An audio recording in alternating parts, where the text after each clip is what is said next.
Pessoal, tudo bem? Olha só, né? O Brasil está à beira de uma reviravolta política. A pressão pelo impeachment do presidente Lula está crescendo de forma avassaladora, mesmo durante o recesso parlamentar. E eu vou trazer todos os detalhes aqui nesse vídeo para vocês. Os bastidores do Congresso Nacional já mostram algumas evidências que grandes mudanças poderão ocorrer já nos próximos dias, alterando totalmente o futuro desse governo, ou desgoverno, como muitos chamam, né? Será que o Lula estará de fato com os dias contados no Palácio do Planalto, como muita gente espera?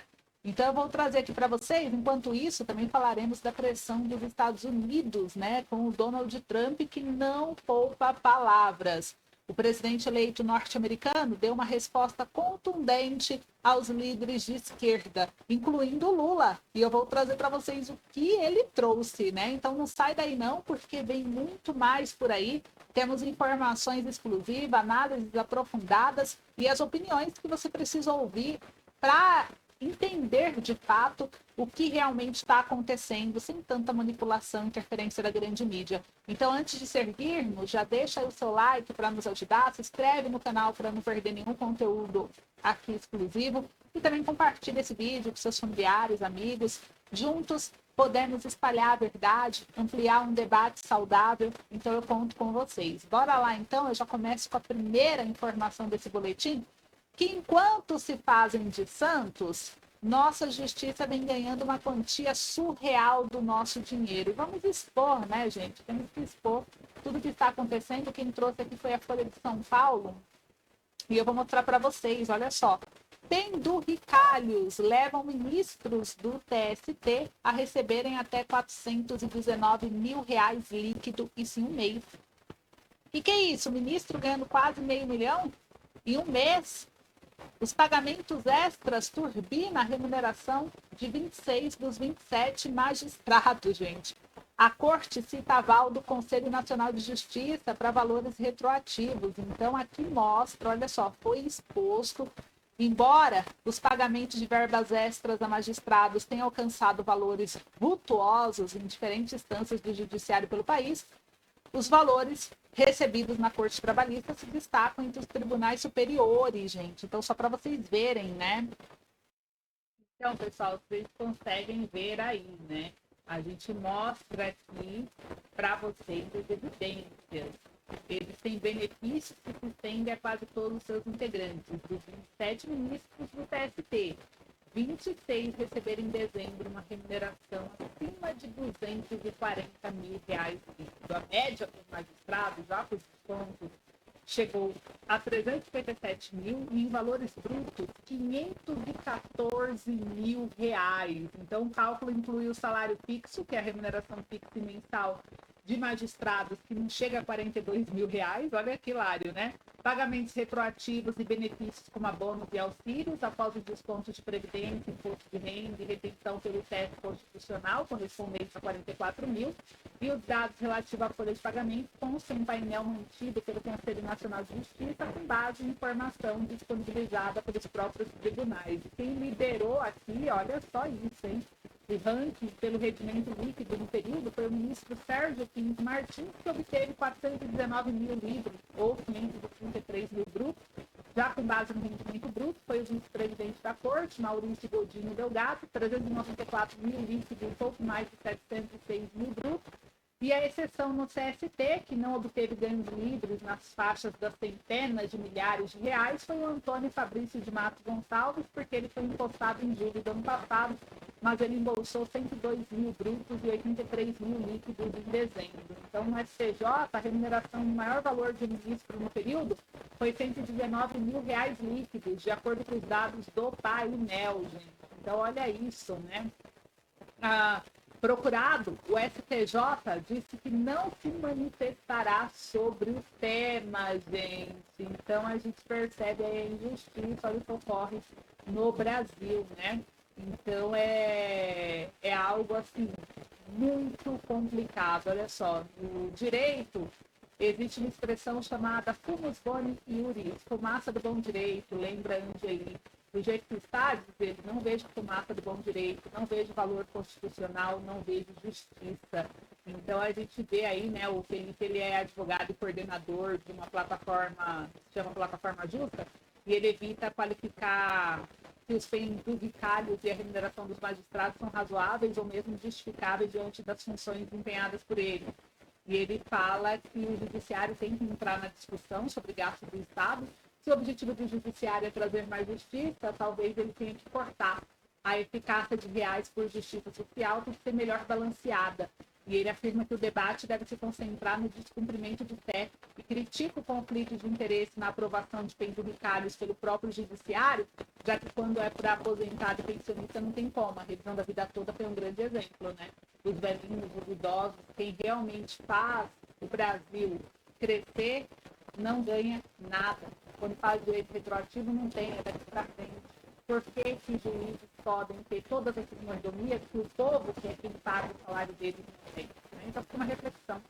Agora eu vou trazer aqui para vocês mais uma informação e vão comentando, vão deixando aí nos comentários a sua opinião sobre esses assuntos, tá? Que eu quero saber. O STF segue firme o plano de censura, tá? Então a gente vê aí todo o absurdo da justiça, mas em contrapartida, a gente vê que o Gilmar Mendes, ele diz o seguinte: estamos atrasados na regulamentação das redes. O ministro avalia que estabelecer limites para as plataformas é uma questão complexa, mas que não pode ser adiada, tanto que considera a decisão sobre um dos artigos do Marco Civil da Internet a principal pauta da corte já nesse semestre. E enquanto isso, gente, o acordo entre os Estados Unidos e Colômbia sobre os deportados, né? Colômbia recua e aceita a imposição dos Estados Unidos. Olha só a matéria, saiu aqui na UOL, mostra que o Trump mantém parte das sanções e o presidente da Colômbia, Gustavo Petro, desistiu de reagir à ameaça de taxação dos Estados Unidos e anunciou na noite do domingo, dia 26, que aceitou todos os termos propostos por Trump em relação aos estrangeiros colombianos ilegais. Então, o Petro concorda com a repatriação de todos os colombianos ilegais dos Estados Unidos. No termo fechado entre os dois países, está a cláusula de aceitação irrestrita de todos os estrangeiros ilegais da Colômbia que retornarem dos Estados Unidos, inclusive a aeronave militares dos Estados Unidos, sem limitação ou atraso, de acordo com o comunicado da Casa Branca. E a relação dos Estados Unidos sobre os vistos continua. As sanções de visto e as inspeções reforçadas da alfândega e proteção de fronteira permanecerão em vigor até que o primeiro carregamento de aviações e deportados colombianos seja devolvido com sucesso, de acordo com o anúncio da porta-voz do Washington, Caroline. Então, gente, a taxação dos Estados Unidos será adotada caso o governo colombiano não cumpra o acordo.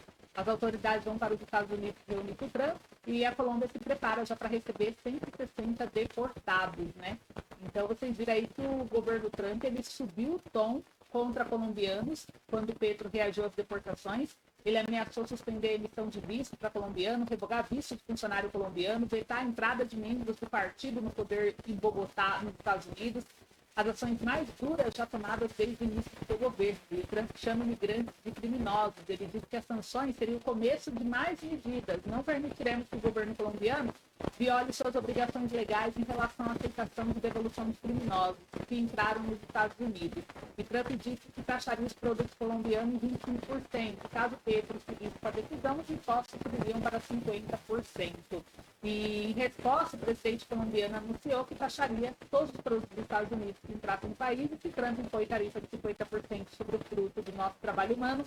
Eu faço mesmo, que o nosso povo plante o milho que foi descoberto na Colômbia e alimente o mundo, escreveu o presidente no Chile. Ele também alertou que existem 15,6 mil americanos estabelecidos na Colômbia de forma irregular e que precisarão se apresentar ao serviço de imigração.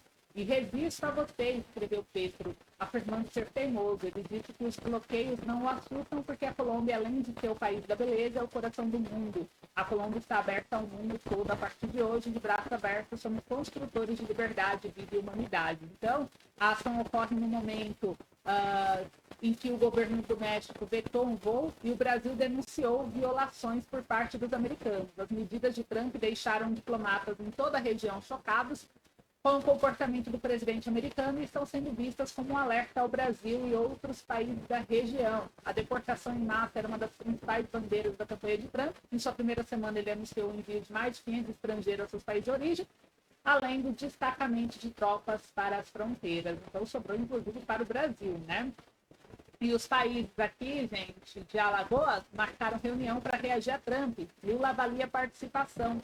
Então, vocês viram aí o encontro da CELAC em caráter urgente, foi convocado por Honduras, e presidente Bloco, o presidente brasileiro do Instituto Washington Auxiliares, em 2007, e a comunidade dos estados latino-americanos e caribenhos, CELAC, fará uma reunião de emergência de presidentes na quinta-feira, dia 30, para discutir as deportações de imigrantes dos Estados Unidos pelo novo governo de Trump. O encontro foi convocado em caráter de urgência e o presidente Lula deverá conversar com auxiliares hoje sobre essa sua eventual participação, ainda que remotamente, e fazer um balanço sobre os episódios envolvendo a deportação de imigrantes latino-americanos de 15 dias. Então, percebo aí que sobrou o Brasil também.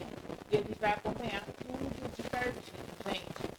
E agora, olha só, vou trazer mais uma informação que repercutiu bastante já hoje aqui no Transmídia, vou compartilhar aí com vocês, né? Vocês viram que os países de esquerda da América Latina estão desesperados com o Trump, né? Vamos ver essa reunião aí de Honduras e eu vou trazer para vocês. Nós vamos falar do pé de meia, que pode levar Lula ao impeachment. Gente, é isso mesmo. Saiu aqui na Gazeta do Povo e eu consegui trazer para vocês a matéria interessante, explicando um pouco desse estado.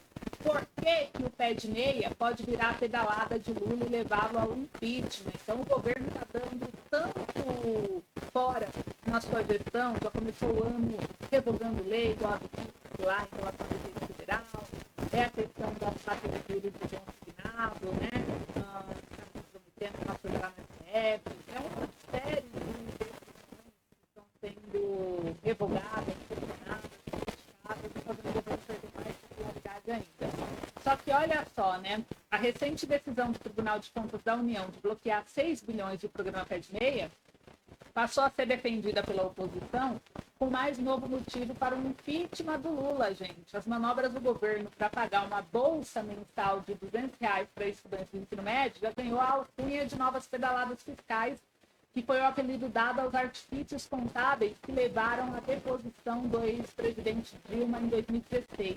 Os dois casos se aproximam, por quê? Porque os gastos do governo foram lá e cá efetuados fora do orçamento e, portanto, sem a aprovação do Congresso e transparência, que impede não apenas o controle de despesa, mas também sua adequação aos limites fiscais. E o contexto político e econômico também se assemelha, marcada aí por deterioração do apoio do Congresso ao PT, crescente desconfiança do mercado com o equilíbrio de contas públicas e piora do poder de compra da população.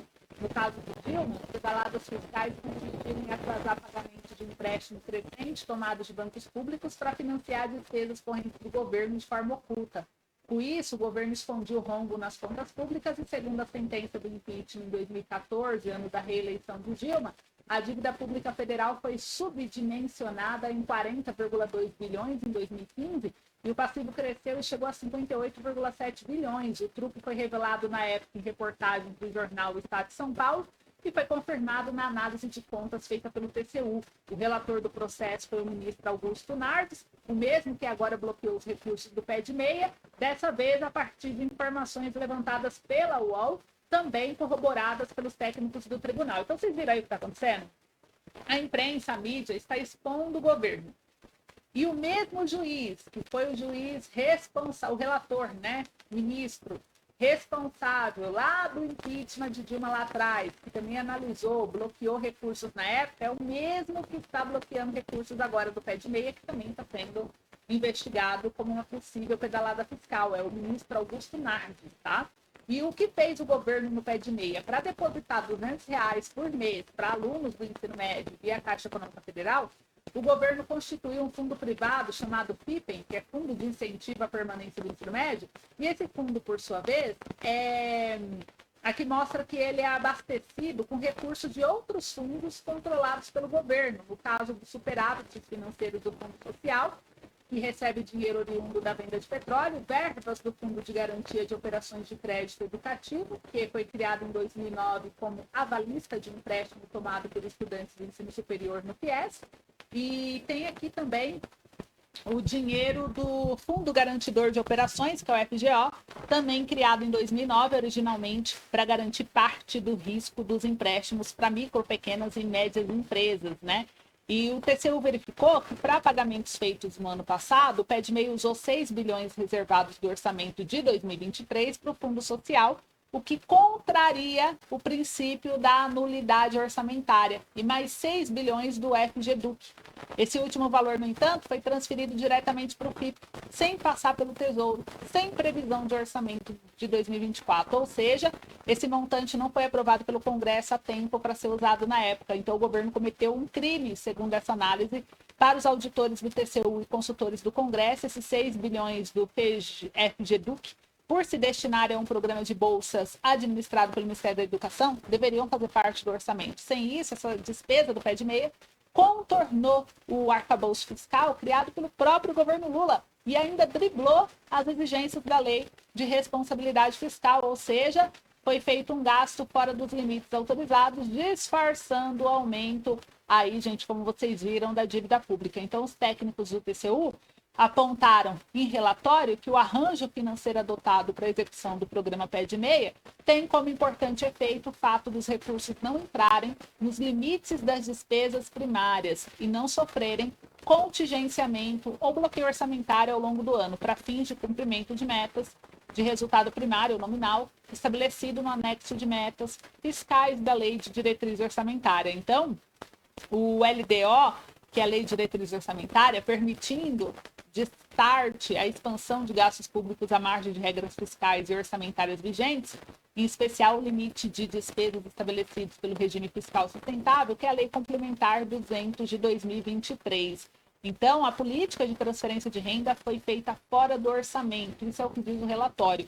Além dos aspectos técnicos jurídicos, incluindo perda de rastreabilidade, redução da transparência, essa expansão da capacidade de gastos do governo federal que ocorre à margem dos regulamentos orçamentários e fiscais vigentes no momento da implementação de políticas públicas pode potencialmente afetar a credibilidade dos agentes econômicos em relação às contas públicas, haja vista que despesas típicas que possuem características de transferência de renda passam a ser executadas fora do orçamento geral da União e das regras fiscais vigentes. Fecha aspas, disse os auditores. E a auditoria do TCU disse tratar-se de um orçamento paralelo.